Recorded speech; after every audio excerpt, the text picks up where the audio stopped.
Much. I promise that we won't be spitting as we talk, so if you want to move forward just a little bit, we don't bite. It is an intimidating title for a panel, but I promise it's friendly up here as well if you guys want to move forward as you grab food. Thank you so much as well for... You want to go again? Sorry, just wanted to let you know that this will be a 1-hour panel, and we have a clock ticking there as soon as we begin. Right? Thank you so much again. No worries. You took my first 2 talking points, so we're good. Yeah, exactly. So we're gonna try to keep it to about an hour, and I definitely want to leave some room for Q&A, but a massive thanks to the Raisina dialogue just for being organized. It's an incredibly well-structured and large event that we're all attending, and massive thanks to the Ministry of External Affairs and Observer Research Foundation for bringing us all together here in Delhi. I want to first look at our title. I mean, we think we're going to probably start a band after this, Amoral Machines. Negating human agency, codifying societal fault lines. No pressure. We have an incredible group, as mentioned. We have a panel that includes Eamon Gilmore, the Special Representative for Human Rights from the European Union. Anna, unfortunately, was unable to make it here today, but we have Stéphane Duguin, the CEO at CyberPeace Institute in Switzerland, Lydia Kostopoulos, the Senior Vice President at Emerging Tech, and Know Before, based out of the States, and Vikram Sharma, the CEO at Quintessence Labs in Australia. So we can cover a range of topics, but what we're discussing here today is really looking at the driving innovation in the online world and wider tech, the incredible advances that we all take advantage of on our phones and laptops every single day, whether it's transportation, information sharing, basic communication with friends and family, medical, but also, of course, as we're driving this innovation forward, we're seeing cases of potential biases in algorithms and artificial intelligence, concerns about bad actors reappropriating all the same technology that we benefit from. And so we're really questioning, what can we do for safety by design? How do we look at security concerns? Where do we question the ethical, anthropological, political questions associated with this? And going back to this very modern existential question about the relationship between man and machine. So you are in for a treat. And to start with, I kind of wanted to bring maybe Stéphane into the fold and really looking at, what is this interplay and some of the impacts when we look at our online usage and our engagement with various algorithms and artificial intelligence. How is this impacting societal structures? Thank you, Erin. Hello, everyone. It's a pleasure to be here. You mentioned keywords in terms of the dream of safety, that, leap of technology are going to be regulated and ethics will be there at all levels. I would like to start with something very practical, an example. I guess all of you heard about deepfake. I'm pretty sure. So, a bit of history, deepfake is the name of a person. And this person was a user of Reddit at the end of 2017. And that person is the one, part of a group, that made this piece of, it's not even a technology, it's an approach. It's a technological approach that is today the deepfake. But before that, it was something else. There was research, academics working on this for years, except that it never really took fire. Why? And that's what is happening when you have a leapfrog of technology. You need context and you need momentum. And in 2017, what was different for Mr. Deepfakes, his name on Reddit, was the fact that personal data was very cheap. It was everywhere. You wanted faces. Faces were everywhere on Facebook, other platforms. You just can grab them, very easy. The processing power was incredibly cheap. It was Amazon server at the time. And by the way, at the same time, Google put TensorFlow for free. And then this Mr. Deepfake was in collaboration with tons of brains all over the world, thanks to the internet, and all of them at heart, to change humanity, and they wanted to make sure that you could take the picture of your cousin and put this on the body of a porn star, because it's very important, for humanity. So this activity, this collective brainwash, led to the initial technology of deepfake, 2017. 2018, some companies looked into that. It was open source. They grabbed it. They packaged it, make a product out of it, and they started to sell it. And that's stuff that you use now on your phone when you make a filter on a social media platform. It's real-time analysis on your face, and it's making someone new. So that's coming from there. And 2018, it was so bad in terms of production of illegal porn that Scarlett Johansson, you all know Scarlett Johansson, she made a public statement end of 18, 1 year afterwards, saying, I quit. There's no way I'm going to prevent my image to be on the internet impersonating sexual acts that I don't want to have. That's the way it's going to be for my whole life. I cannot do anything about this in 1 year. Then there was other activities around deepfake, like in 2020, Kim Kardashian making her father living again, or this poor kid who was killed in a mass shooting, and his parents bringing back to life in a resurrection in order for him to make a statement after his death to the public saying that gun is really bad. And this led to a situation where some weeks ago, the President Zelensky made an announcement in front of the Ukrainian population, and it was not him. Why I'm mentioning this? Context and momentum. And this is what is happening in leapfrog of technology, so it's very difficult to think about ethics, to think about regulation, because we don't master this moment where something is going to happen. And I guess that's the heart of the discussion. Thank you. I think that's really helpful to have just very concrete and visceral examples as well about, sometimes we get these bouts of innovation, but it's really hard to know how that's going to play out in the wild online. And so when we think of risk mitigation, maybe Lydia, I'd love to bring you in, because we also talked about some of these acts are actually illegal. We might have illegal content or illegal motivation, but some of what you mentioned might just be lawful but awful or disturbing, or why would you do that? And someone out there will do it online. Lydia, obviously, you've done a lot of work, especially on emerging tech. Maybe come in on this point a little bit. Where should we be worried? What's this interplay doing at a societal level? Right. So I think that with artificial intelligence, we can already notice that some of the way that the algorithms, and each one is different, the way that they're coded kind of dictates the way that we're going to interact with it. I'm going to give an example. For example, on social media, we get advertisements. And I'm going to be more specific and use Instagram as an example. I found it fascinating to see the types of advertisements that are shown and how specific they are and how many categories of different types of people. It's not just what's your age, what's your gender, where do you live, but it's much more than that. They've gathered more information about you, about the things you could like, based on how much time you sit on an image, if you like it, if you scroll fast by it, if you return to it. And there was an event that I got as an ad in my Instagram feed, and this event seemed like the perfect event for me to go to. Like totally fit my values. The speakers were like people I wanted to hear. And so I reached out to them and we got on the phone. They said, how did you hear about us? And I said, oh, I can't remember. And then I said, actually, I do remember. I believe I saw you an ad on Instagram. And then I thought to myself, wait a minute. I saw it on Instagram. How's the algorithm working? Why did I see that? And it turns out that I follow 2 of the speakers, but then not only that, I don't know how the algorithm knew that I would like everything else at that event as well. And so there's an element of, am I seeing this, and am I liking this because I like it, or am I liking it because the algorithm found all these things and it's showing these things to me? So this is maybe one moment in time, but if we can look at this over the course of a year or 2 years, where slowly but surely you're seeing different types of ads that could kind of shift you in a certain direction where you start to question, did I like this before, or have I liked this now because I've seen several ads of it? So another example with algorithms, besides kind of opinions coming in through advertising that's paid because of the profile that you have, that you don't even know what profile you have, is more around what the algorithm is incentivized to do outside of ads. It's incentivized, whether it's TikTok, whether it's YouTube, whether it's Twitter, Facebook, or Instagram. It's incentivized to keep you on the platform. The Wall Street Journal did an amazing investigative report on TikTok. It's a video, it's 13 minutes, you can find it on YouTube. And they created 100 fake profiles on TikTok, and each profile had its own personality. And they said that it took TikTok 4 minutes to figure out what that personality was, what it would like. And then furthermore, they have this amazing map that they show where the content went to.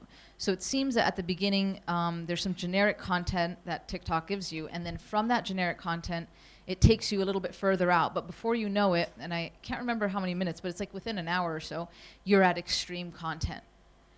And why does extreme or negative content become so popular? On YouTube, the same thing, and I'm going to answer that question later. But on YouTube, you'll get some ads. Like if you put anything like fitness, it'll go from fitness to, hey, why don't you run an ultra marathon? So like you can take that with mild to like the extreme version of it, whatever it is, and YouTube is kind of trained to do that, and that's because again, it's the extreme content and or negative content that attracts. It seems that that's kind of our nature, that we are attracted to these things, and that's what keeps us on. The lesson that the Wall Street Journal learned was that an algorithm, it'll show you what will keep you, and what will keep you isn't necessarily what you like.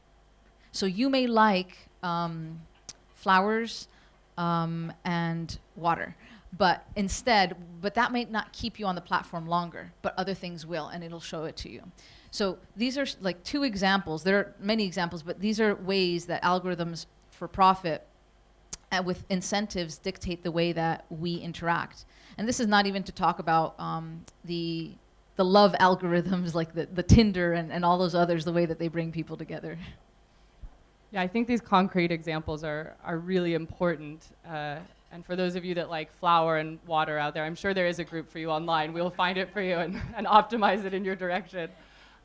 Before kind of getting into some of the human rights or where there are legal frameworks for us to lean into, Vikram, just really quickly, maybe because you're coming at it from a more of the technical angle as well, we talked a little bit before the panel about just the idea of agency. And I do think we oftentimes give familial or human qualities to tech. We say, Twitter did this or YouTube did this, or it's actually hard to determine agency. Where is this about the platform responsibility? Where is this about a particular algorithmic responsibility? Where is this about user responsibility? How do we tease that apart? Yeah, thanks, Erin. I think it's quite interesting as we look at the field of AI broadly. I'm perhaps the least qualified of our panel here to speak on this because I come from a background in quantum. But I think what we do see is there are some characteristics which are common between what's happening in the AI world and other emerging transformative technologies.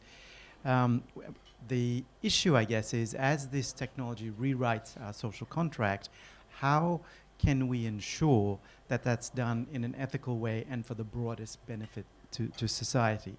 I think as we've seen over our lives, particularly perhaps at an accelerating pace over the last 20 years, is that we are willing to give up some of our social freedoms, even some of our agency, human agency, if you will, in return for the convenience that are provided by these apps. And a little bit like the point that Lydia was raising, whether it's for maps, if I want to get from point A to point B, I'll be willing to give up my location information in return for the ease of navigating there and perhaps being informed of what the traffic conditions are. Similarly on music, be able to give some information about my tastes and let whatever your preferred music platform is recommend the choice that you like. And I guess that raises exactly the interesting issues that Lydia was saying. Do I actually like this because I like it?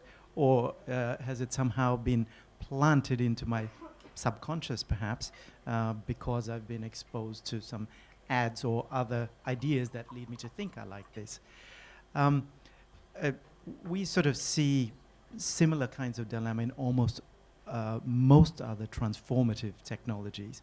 I think the challenge, and indeed perhaps the opportunity for us as a society lies in recognizing some of these issues, acting preemptively, and being able to think through some of these issues, create awareness so that we can debate and hopefully collectively decide on positions which to us as a society are most acceptable. Yeah, it's almost like algorithms are the new popular kid in school of like, am I wearing this baseball hat because they wore it? And so we're now kind of having to question our own tastes and things. Eamon, I don't want to leave you hanging. In fact, I want to give you one of the harder questions of today, which is really what do we then do? How should we be curating policy and legislation for the online space? Obviously, the EU is kind of at the forefront of this with new legislation like the GDPR or the Digital Services Act. How do we judge that legislative question against implications on privacy, against implications on inclusion, or potentially curtailing innovation? Can we limit AI and innovation or create risk mitigation strategies to limit harms? What does that look like from an EU perspective?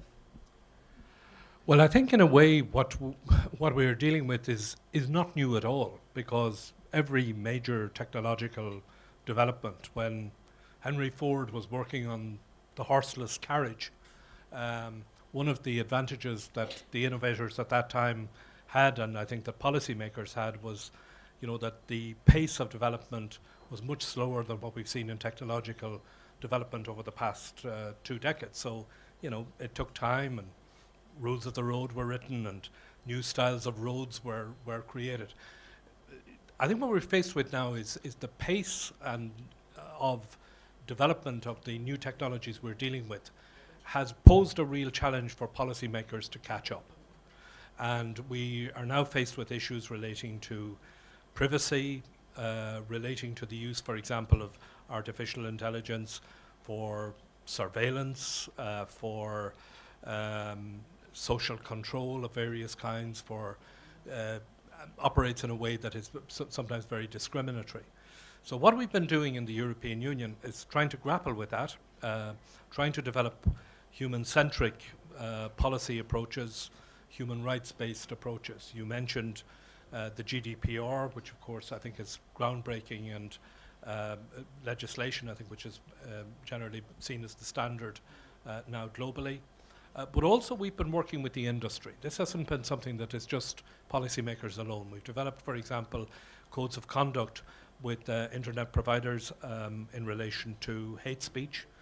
We've been developing codes of practice in relation to disinformation. And those codes are now reflected in the Digital Services Act and indeed the Digital Markets Act, which was agreed by the Commission, the Member States, and by the European Parliament, indeed, last weekend. It's still to be finalised, but that's being worked on.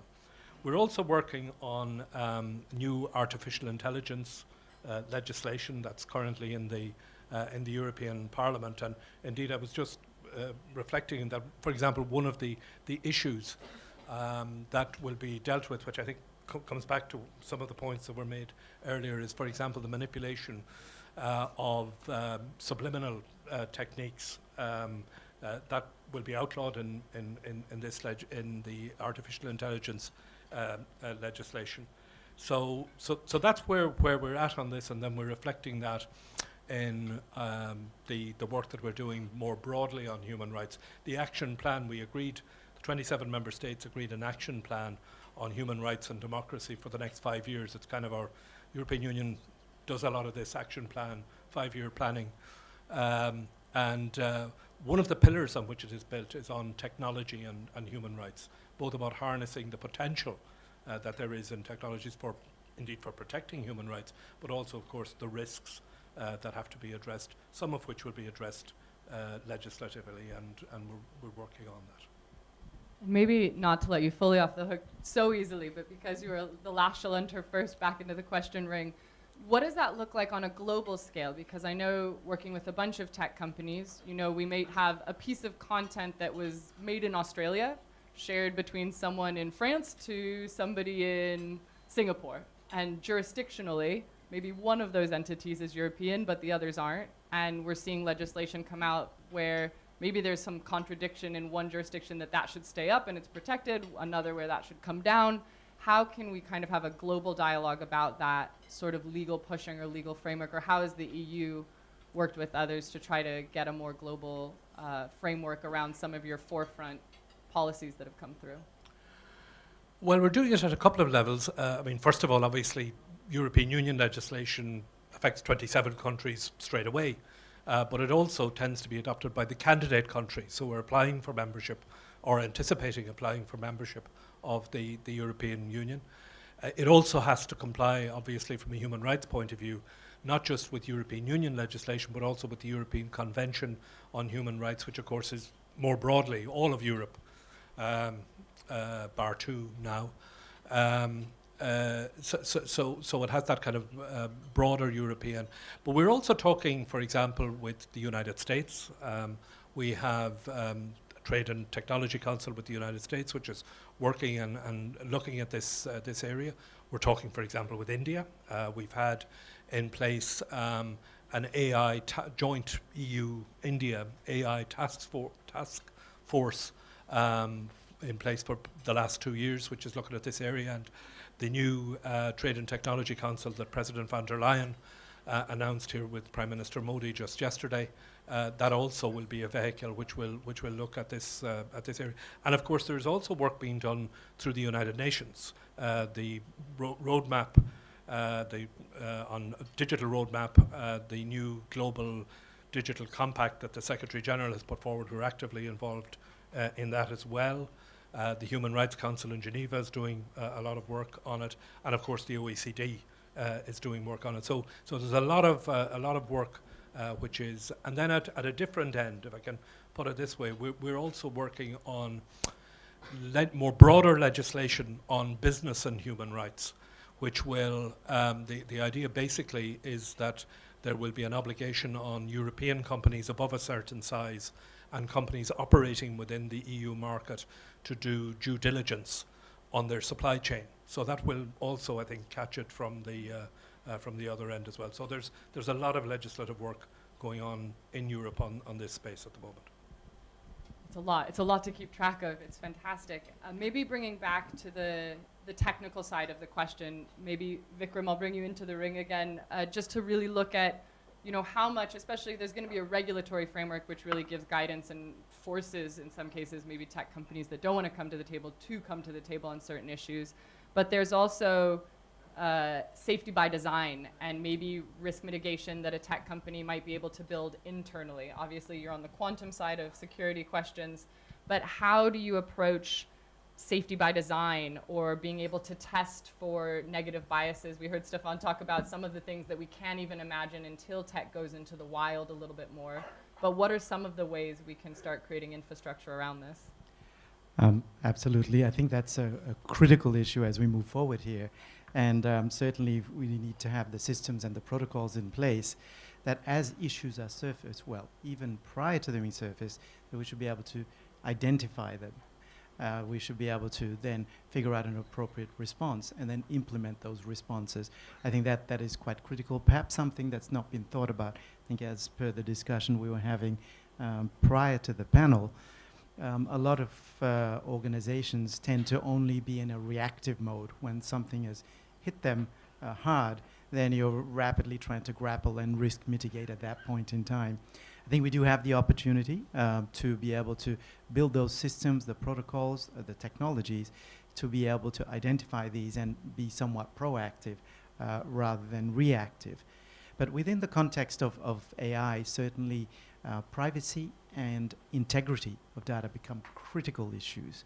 In the end, if we are going to adopt and use the types of technologies, the benefits that we will achieve from AI, we need to have trust in the underlying systems. And to have that trust, one of the key elements of that is to have some level of surety around the data on which those AI systems are operating. So I guess from a sort of pure security practitioner's perspective, we need to think very carefully about the types of security controls, potential encryption measures, who do we give access to what sorts of data, and how can we ensure, touching a little bit to the issue of deep fakes, that any information that we're using is indeed authentic. So I think these are some of the questions and the issues which broadly I would imagine the AI and the cybersecurity communities need to work very closely together to address, so that we can ensure we get the maximal benefit out of these transformative capabilities. Yeah, and it really brings us to question some trade-offs when we talk about both human rights, but what we mean when we talk about safety. Maybe Stéphane, can bring you back in on this point of when we talk about the need for privacy and integrity, but we're also seeing pushes for transparency. Are there trade-offs between privacy versus transparency versus free speech? How are we able to risk mitigate? You obviously look at CyberPeace. What are some of the tactics you guys are employing to have that at the fore of what you're doing? It's quite, it's a complicated. I like the fact that the question of cybersecurity was brought on the table when it comes to any implementation of AI-based technology. And look at this from the existence of digital divide. Already in various regions of the world, the access to technology is quite different. So anything that gets accelerated and augmented at scale by artificial intelligence, if already you are not accessing the capabilities, you're going to access it even less. So that's the first issue when it comes to thinking deployment of technology. The second point is about AI itself, what we call AI. It's a bit more complicated than that. It's a junction of different technologies and processes, but okay, for the sake of discussion, AI. You may have heard that the training of a neural network is creating a black box, that you don't really know how the decision is made on the basis of the training that you did to the algorithm. That's kind of a fact. I give you a funny example on this. Students, university, I forgot, so I'm pretty sure with Google you're going to find it. They were training a neural network in order for the network to be in capacity to detect via camera a banana. Sometimes students, they are bored. Okay, I'm not going to question this, but that was the idea. So you had the camera, facing the students, and they were passing with the banana, and the idea was to check when the neurons were starting to light up because they were detecting the object. And at some point, the algorithm was detecting the banana a bit before the banana was coming in the screen. So they identified, digging into the black box, that in fact the algorithm was starting to detect not the banana, but the guy. Because it understood, we should never say that an algorithm understands something, it's, okay. But something in the system made sure that there was this understanding that every time a face was coming, a banana was going to follow. So then it became much more powerful in detecting the face because it was a 100% hit. What I mean by this is that if you have technology, you cannot explain how they're making a decision. It's very complicated to implement them. And we go back to the beginning of the conversation with ethics, respecting regulation, if you don't even know how it works. And on that, cybersecurity kicks in because criminals, state actors, they know exactly the weakness of the system. And we see now cases of data poisoning, meaning that there's actors that are providing wrong data to algorithm in order to train them wrongly so that the decision is going to be biased. So instead of attacking the algorithm, you attack what makes the algorithm, what makes the decision. And that's very complicated to assess. So I would say thinking that we're going to solve this with a technological answer to a tech problem is wrong. It's to your point, it's going way too fast. What we need to create here is, via education, self-criticism, making sure that you understand the tool that you use. Because at the end of the day, we go back to deepfake. If you're seeing an image of someone saying something, it takes, it takes now 5 seconds of your voice to train an algorithm and to mimic your voice. 5 seconds. And then no one that you know is going to make the difference between that speech and your speech. So because we are here now, the only thing that people can put in place against this is the brain, is to connect, your self-criticism capability with what you're presented with. The media, the audio, the text, the speech. So I would say let's not under-evaluate the importance of education, education, education. I really want to see the data of what banana face actually looks like. I'm not going to lie. As a researcher, I think the methodology must be fascinating. But you also bring up this really interesting point about what we need from the tech and then what we need to impose on the tech. I know a lot of the AI discussions are about the major critical thing being having AI be able to explain back in human terms why it made decisions so that then a human can take bits out, put bits in, or maybe risk mitigate. Lydia, I'd love to kind of bring you back in on this question. Does that mean we should be putting limitations on innovation? Does that mean there are ethical frameworks or internationally recognized frameworks we could lean in on there? How do we curtail it, or is it's impossible and so we just need to make all the risk mitigation about it? Or is it a human issue? Is it a tech issue? Anything you could write a PhD on this, I know. So yeah, no, I definitely think that we need to be careful how we use words. So when we say, should we put limitations on innovation, I don't think we should ever put limitations on innovation. But I do think that we should be cognizant about how we develop technologies, how we develop software, how we develop algorithms, so that it is developed in a way that is safe, inclusive, and doesn't have any kind of negative impact. So one thing I would like to draw your attention to is IEEE, a standards body, has thought about this in terms of artificial intelligence development. And they created what's called the ethically aligned design. And it was many people from all over the world who participated to create this document. And it serves as a guideline. It doesn't serve as a recipe book, add 2 eggs, then 1 cup of flour. But it is meant to be for people across industries to think through kind of some of the steps around ethics. So asking questions around, is there a group of people that you haven't thought of that you've developed this for? Is there a group of people that could be affected negatively by this? So sometimes when you don't have an inclusive or a diverse set of people who are designing a technology, they will design it through their eyes, through their perspective, through the way that they've lived their life. And so if you have, for example, basketball players, and they are only designing our algorithms for us, they are going to see the world in a different way and design it in a different way. And maybe they're going to be designing everything for tall people and not realizing that there's actually also people who are shorter. It's just one example to say that sometimes you see the world through your eyes, and if your team is representative of one ethnic group, one religion, one way of thinking, then you may see that only, and that may be negative for others. Yeah, I think that between you and Stéphane, it's a really good point of one needing to bring diversity internally, not just because it's a good thing, but because it means your design will naturally risk mitigate. I remember when they were creating VR headsets, women were getting nauseous a lot more, and it's because there's a slight difference in how far apart your eyes are between men and women, and they were just like, oh, women are so sensitive. Wasn't, your eyeballs are different.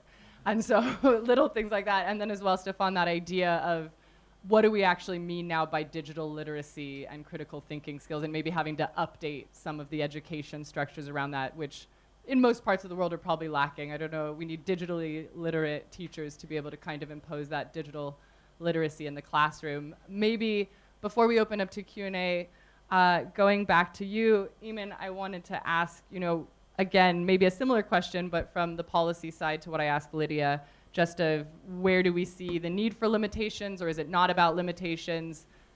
How do we think of innovation and the infrastructure needed around it from a legislative perspective? Well, I think on innovation, we don't put limits on innovation, but I think that what we need to be thinking about is, how new innovations are applied, and we already have a body of human rights legislation, international human rights legislation, which is in place, and I think the test is, does the application conform to that legislation? Now, there are a number of ways in which we can look at that in practice.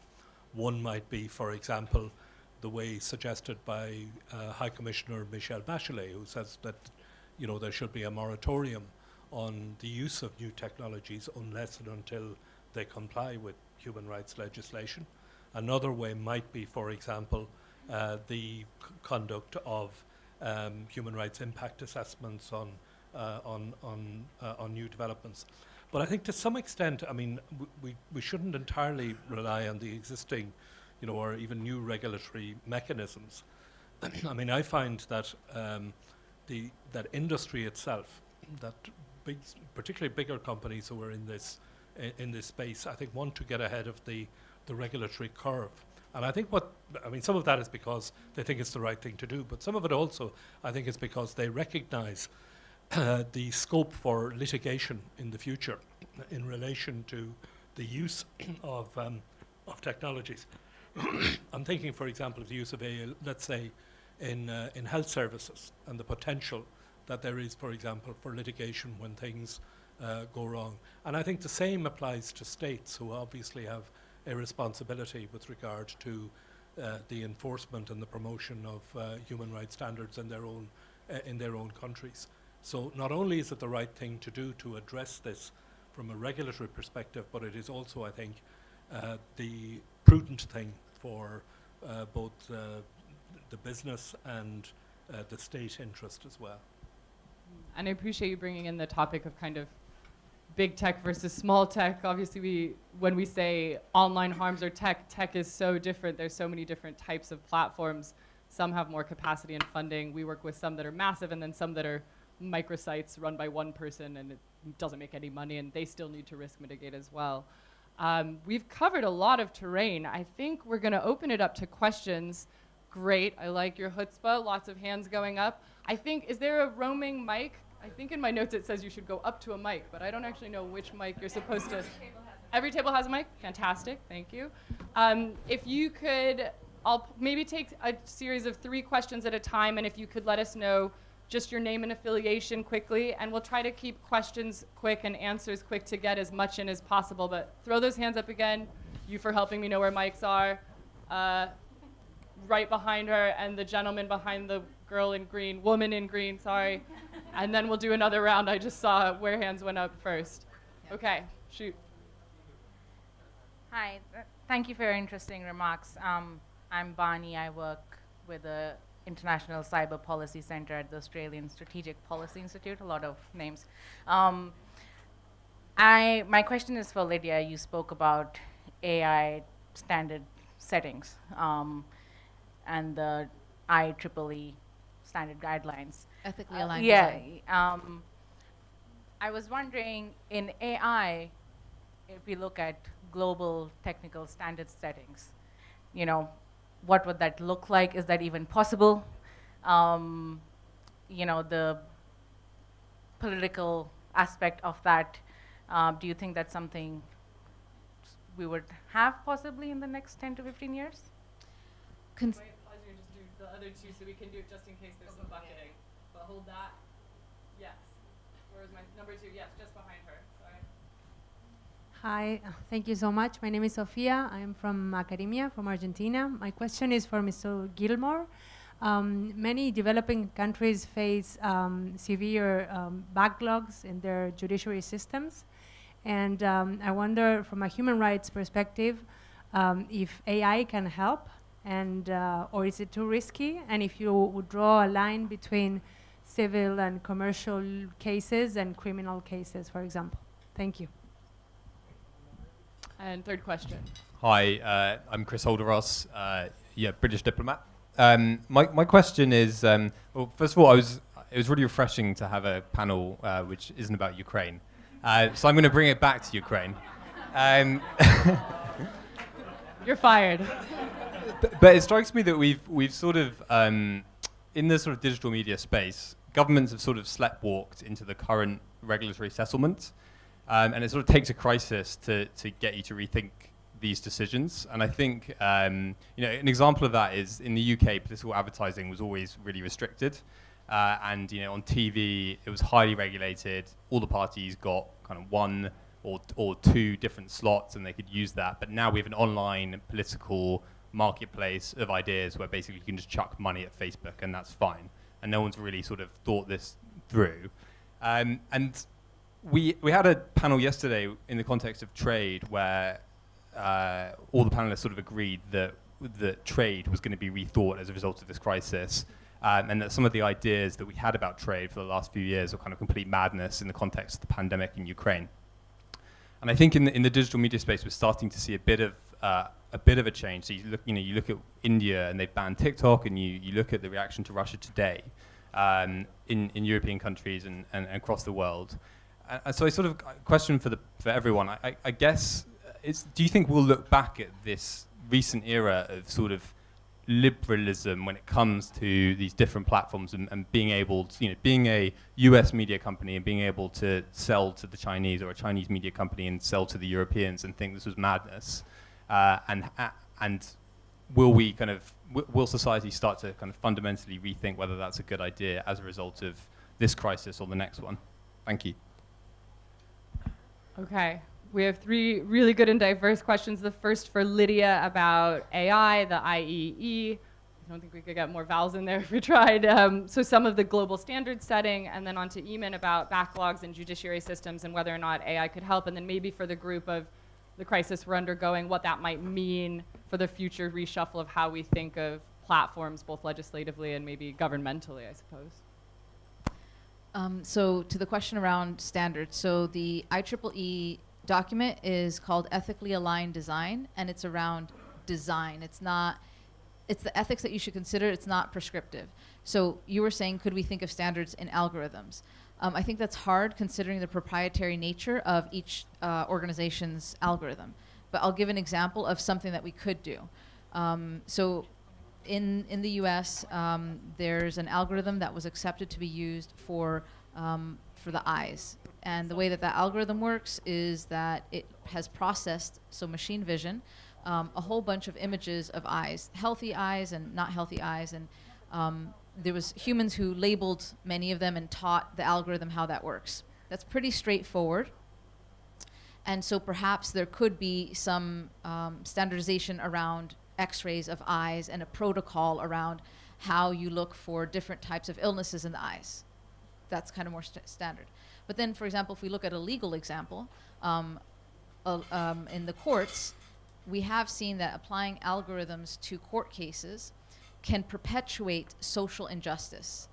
And the reason is because if you were to say, just process this data, so natural language processing, process all these texts, and you can see this court, this type of case, this person, male, female, and then add in race, was either convicted guilty or not guilty.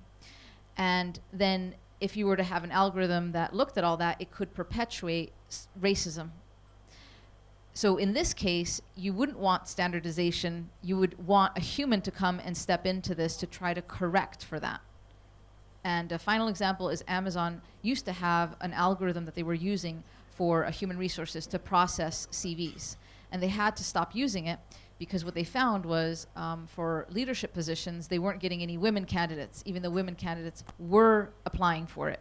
And the reason is because of this, that the algorithm processed it and said, women aren't leaders, or very rare, so that's probably not something good, so I'll just weed the women out and bring the men in. So they stopped that. So humans should be part of that. Yeah, and again, that kind of brings us back to if you're giving the algorithm human data and humans have flaws, then they're actually replicating very human flaws. And I know, Vikram, I think you wanted to come in on this point as well, just about global standard setting. Yeah, thank you. Great question. I was just going to add that we've done some work with the World Economic Forum, a report that was released at the end of last year, quite a comprehensive one, and it was entitled something like Quantum Computing Governance Principles. But I think some of those principles apply equally within the field of AI. And essentially, the report has 9 themes that it touches on. But I selected out 4 of these which seem to be pertinent to the field of AI. I won't go into each one of them in detail, but I would recommend, if you are interested, please do pick up that report that's publicly available. So the 4 themes I think that are relevant here, one is entitled Transformative Capabilities. And essentially what it talks about is harness the transformative capabilities of this technology, in this case quantum computing, and the applications for the good of humanity while managing the risks appropriately.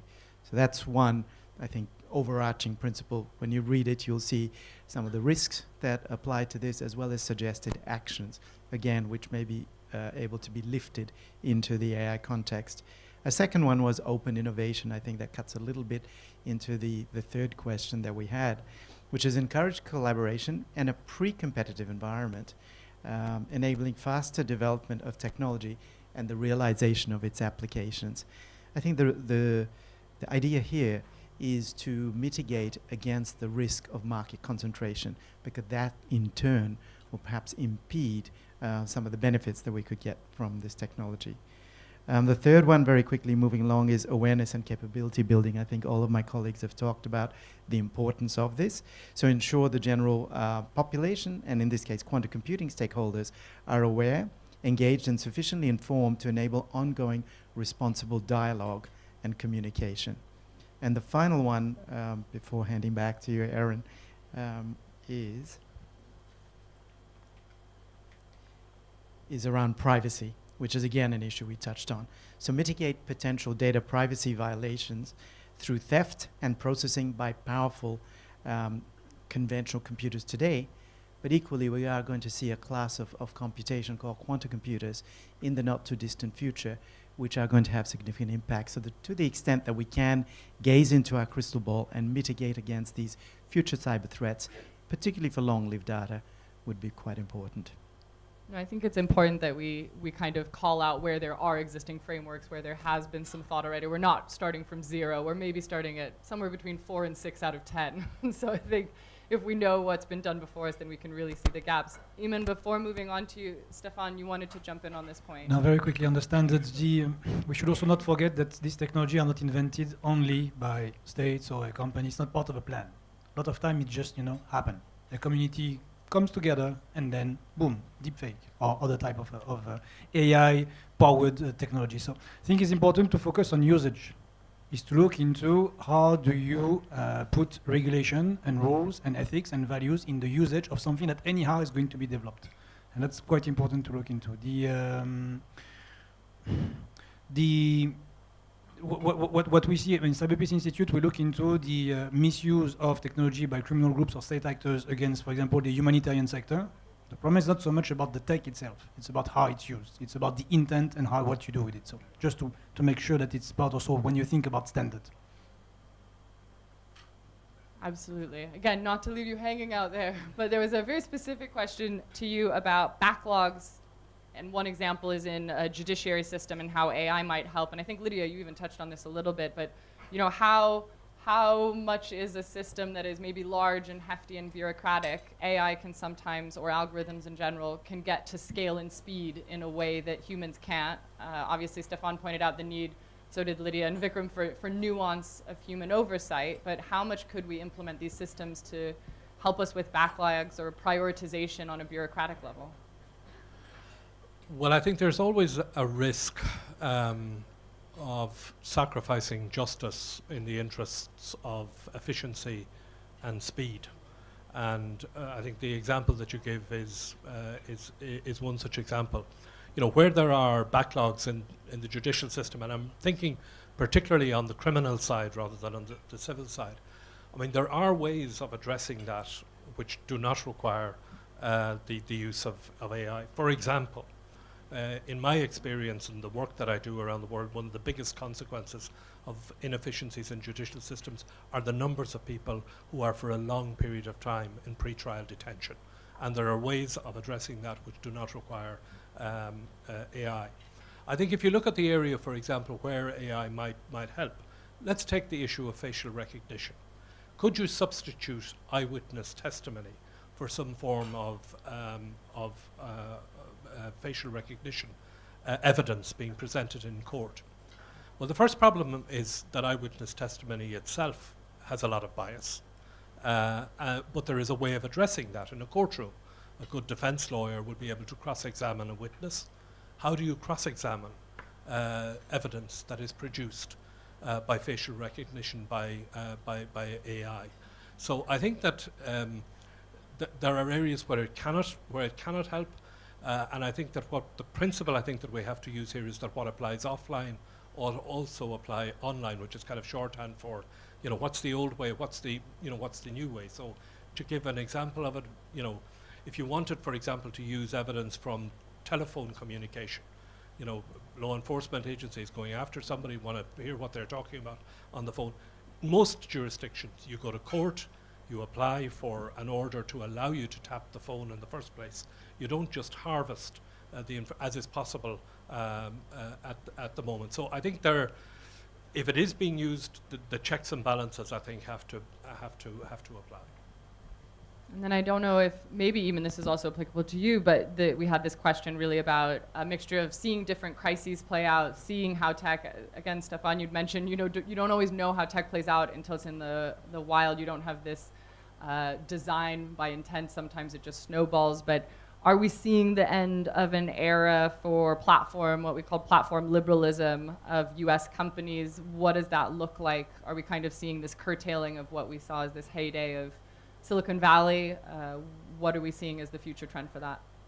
If anyone wants to jump in on that. Yeah, I can maybe open because you wanted to bring back Ukraine into the topic. So let's take an example of what is happening now in Ukraine.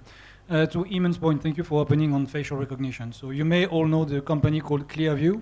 So Clearview was a big scandal over the past years because they developed a face detection, face recognition technology on the basis of what they claim is 10 billion of pictures that they have in the databases. 10 billion.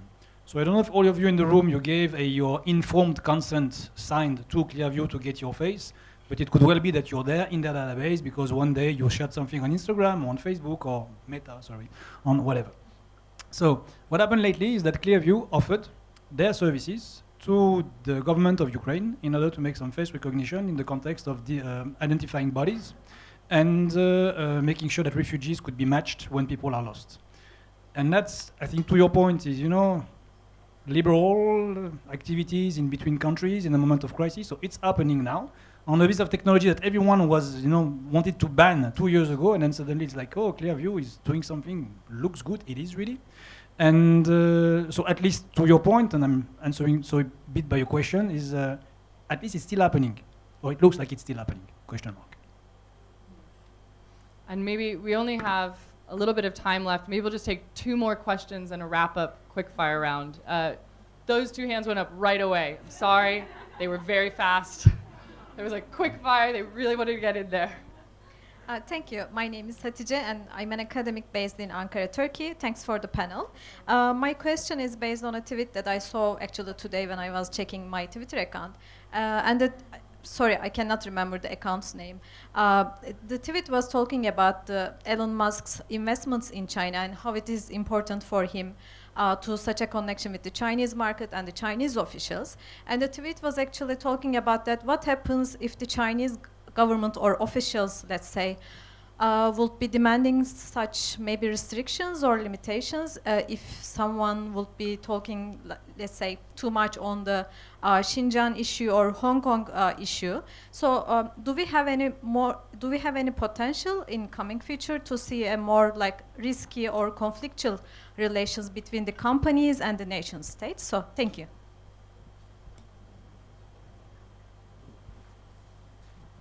Hi, thank you so much. My name is Akanksha, and I'm a journalist turned entrepreneur. So I just want to tap back into my journalistic roots with this question. How can news organizations stay ahead of misinformation and deep fakes? And if you can also speak a bit about the role of algorithms when it comes to the dissemination of news. Hello. Those are not small questions to tackle. Those are big. Hello, I'm really sorry, but I've been lifting my hand since I'm the so start, sorry. but I'm out of your line of view, and I even stood up, but you didn't see me. You know what? Jump on in. Last question. Let's go. So allow me. I'm Tina from Mauritius. I'm actually a member of Parliament of Mauritius, and because I have to say I have been a victim of fake news, or as you say, like photographed pictures with pornographic content circulating on the internet and social media. So I'd like to know, I heard that like for the EU, you're also looking into negotiation and hate-sensitive speech. So my question is to you, like those algorithms and whatever negotiations are being done, like you also mentioned that recently you were negotiating with the Prime Minister of India, Modi ji. So is there a language-sensitive detection mechanism for the algorithms? For instance, will it recognize hate speech in Hindi, or will it recognize hate speech or degrading content in other languages, such as for my country, which is called the Creole language?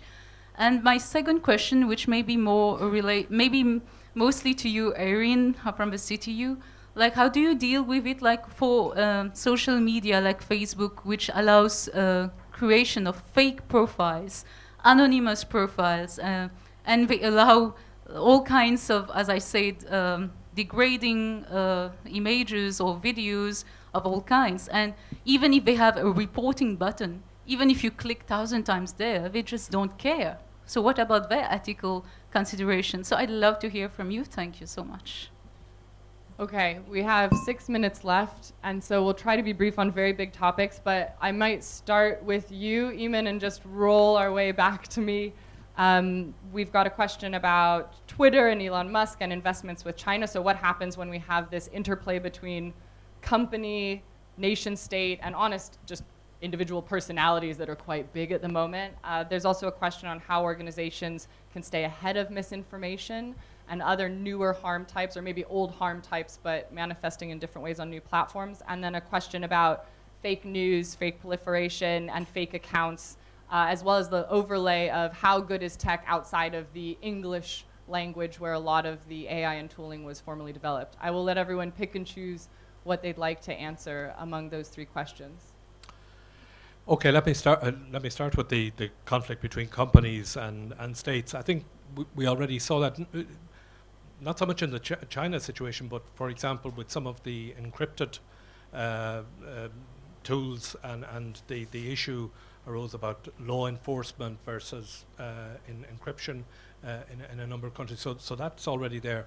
I think there's another issue, since you mentioned China, and this is probably the subject for an entirely different discussion, because parallel with what we are talking about, which is the human rights implications for new technology, we're also seeing efforts to redefine what human rights are about. And in particular, coming from China, attempts to redefine human rights in a way that reduces the emphasis, or indeed eliminates the emphasis, on individual rights. And that's probably a topic for another discussion, but it's happening in parallel. And finally, just on the Member of Parliament from Mauritius, I'm a former Member of Parliament. I can identify with what you've said, although I was subject to it at a much I think even before the term hate speech was invented.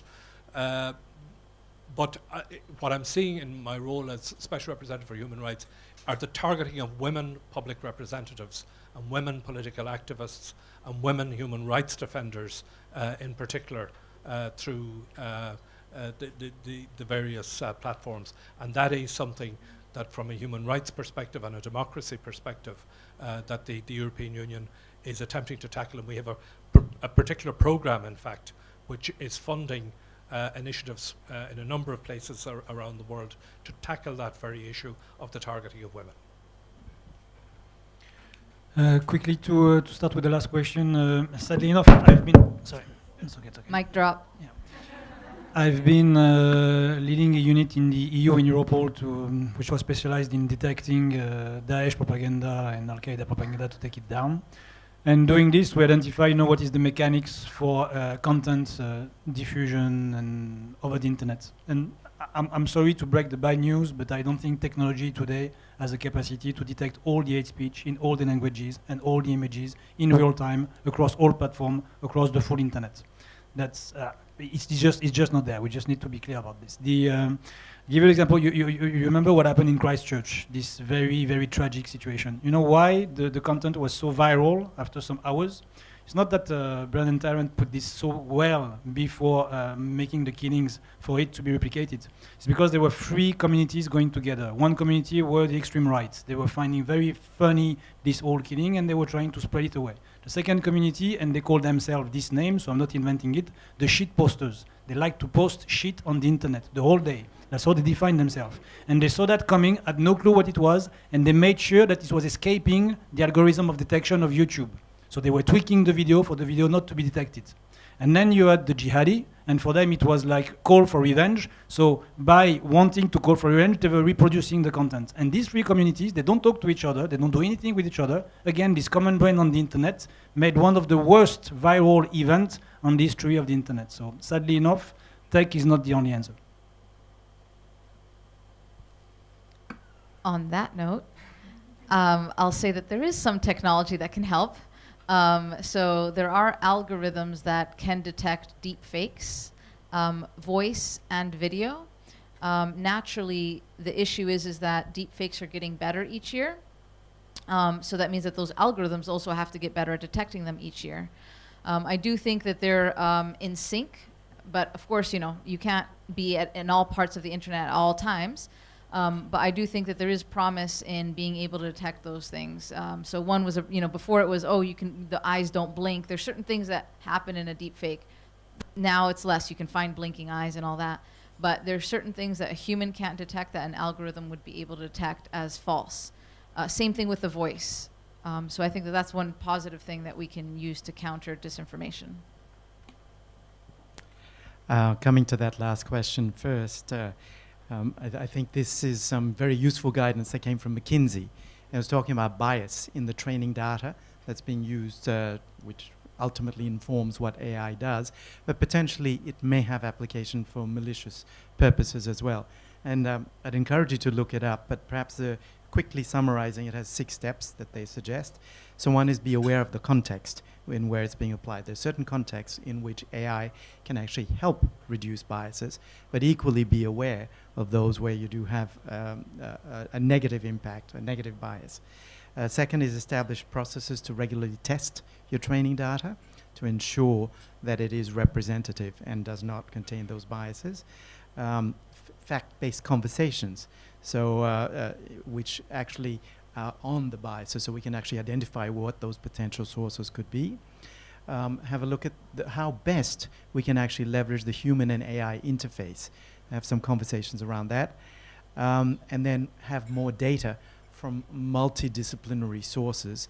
And finally, make sure that you have diversity in the field of AI so that you can reduce what they call the cognitive, the design bias into it. And the final thing, just coming back to the first question that was asked there, is that I think sadly we will see a polarization in our technology universe. We are seeing a divergence in standards. It might be bipolar, it might even be multipolar. Similarly for platforms. So much as we would, I think most of us as human beings like to see a world which is one where we can openly share our thoughts, opinions, and so on, the likelihood, at least from where we sit, is that over the coming 5-10 years, we may well see a polarization of technology spheres.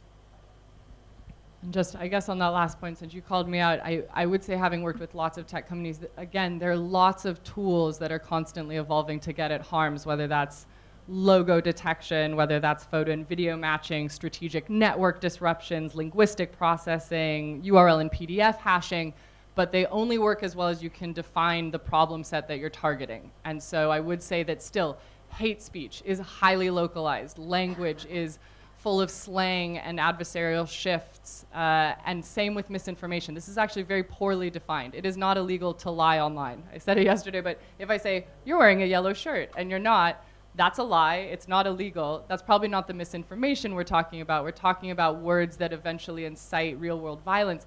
But drawing that line in the sand against free speech in democratic societies is extremely hard. So there's a big push for tech companies to go further in a space that actually isn't very well defined by policies and legal frameworks. So we're all going to have to work on this one together between our sectors to get to a better space so that we can employ that tech in a way that's accurate on these harm types, I think. Maybe that leaves us a little less in doom and gloom, but there's still problems to be tackled. You want last one point? Yeah, for the doom and gloom, sorry, because I was in the doom and gloom notes. So I advise you to look into Instagram. I don't have Instagram, but I know it's there. It's an account that is an AI account. We talk about AI. So it's called Xiera Vega, Xiera Vega. So it's full AI. The text is AI generated. The voice is AI generated. The body is AI generated. The animation is AI generated. That person does not exist. And I heard she's super fun and super cool. So yeah, look into it. That IG handle sounds like Elon Musk's new child's name, right? I think that, watch out what account you're following.